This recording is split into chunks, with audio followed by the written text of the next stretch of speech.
Welcome back everyone. Now let us discuss problem number 17. So the problem says an infinite plane slab of thickness 2d carries a uniform volume charge ρ. Figure number 27. Find the electric field as a function of y where y is equal to 0 at the center. Plot E versus y, calling E positive when it points in the positive y direction and negative when it points in the negative y direction, and the figure is this one. So it is a infinite slab having thickness 2d and y as this axis and z as this and x as this. Now let us draw the figure first, then we'll discuss about the question. Okay, so problem number 17, page number 76. All right, so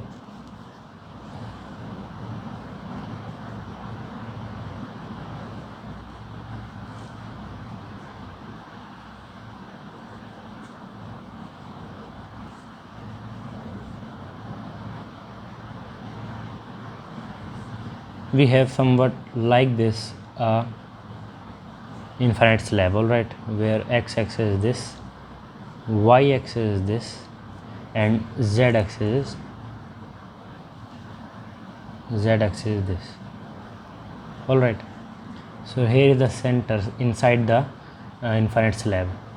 So we need to calculate the electric field and plot the electric field in two directions, where E versus y and in positive y and negative y. All right, so let us for these surfaces, for such infinite slabs, we need a Gaussian pillow box. It is just like a pillow box. It is just like a small box, you can say a cubical box. Okay, so for let us according to, let me just focus, yeah, it is good. According to Gauss law, E dot dA integration q enclosed upon epsilon naught, we know that. So to plot the graph between E and minus y, we need to calculate the electric field inside the inside the infinite slab. So we need to consider the pillow box inside the infinite slab. So we'll take, suppose this is a slab and we have considered a pillow box here which is inside somewhat here. Okay, so it is, then electric field we need to calculate. Area, suppose the slab has, the pillow box has area A, suppose, and q enclosed is rho, and because it is fully filled inside, that is why we are using volume charge density, rho d tau upon epsilon naught integration. So rho upon epsilon naught dx, volume integration dx dy dz. I am using the same coordinates given in the question. So dx into dy dx into dz contribute towards the area of that infinite slab A we have talked about. And what is dy? The limit of dy is from, as it is inside the Gaussian pillow box, it is, let me say, Gaussian pillow box. All right, as the Gaussian pillow box is inside the slab, so we need to integrate it from 0 to y, where y is less than d. You need to remember this, it is inside, for inside.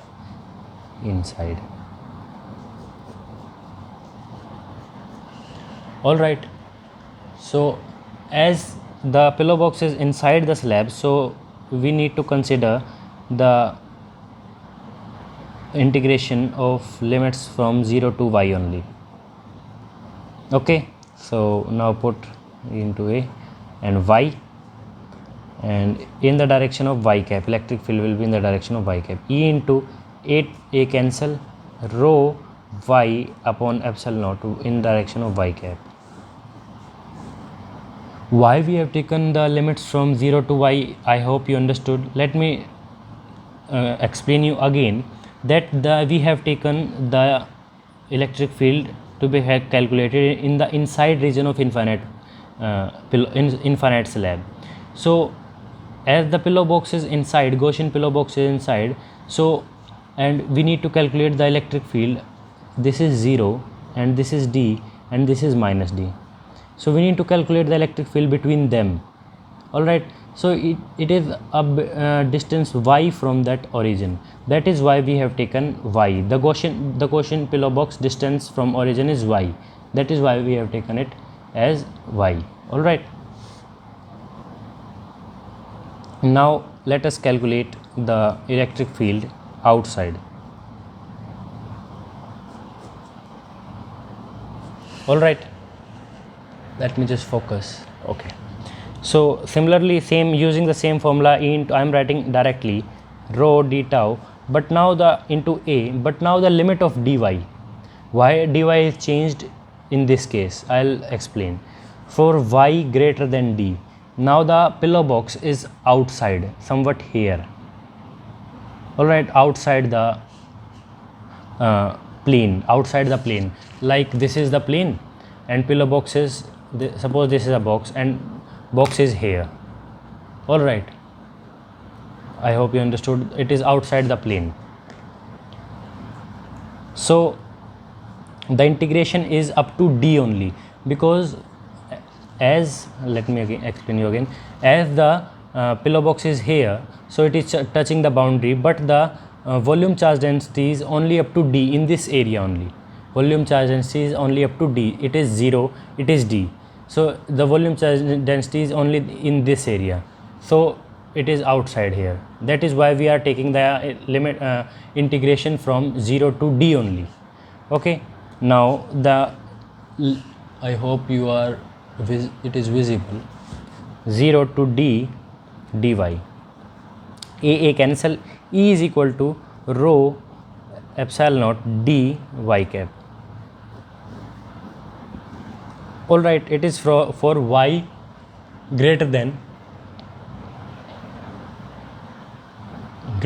d. I hope you understood this. Now let me switch the page and let us talk about plotting the graphs. So we got these values by doing our previous calculation. Let us now draw the graph. Let me take like this, because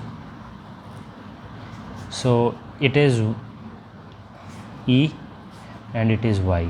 So we can see that E and D or Y are directly proportional to each other, so graph will be linear. But as y is less than d, so y is less than d. Suppose this is d. Oh sorry, this is d. The thickness is d. Really sorry. This is d. So for y less than d, this is y and this is d. Y less than d, which means that the value of electric field will be rho y by epsilon naught. And for y greater than d,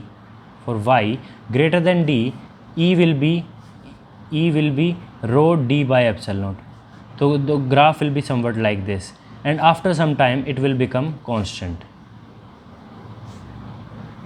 Why it will become constant? After y very greater than d, then it will become constant, because we have gone far away.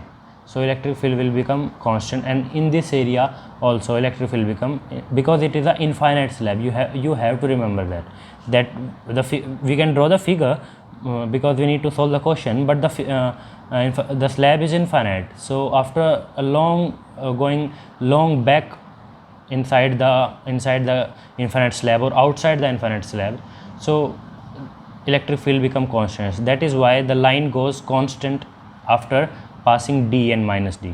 All right, hope you understood it, and that is all for graph between E versus Y in positive direction and in negative direction. That's all for this video. Thank you.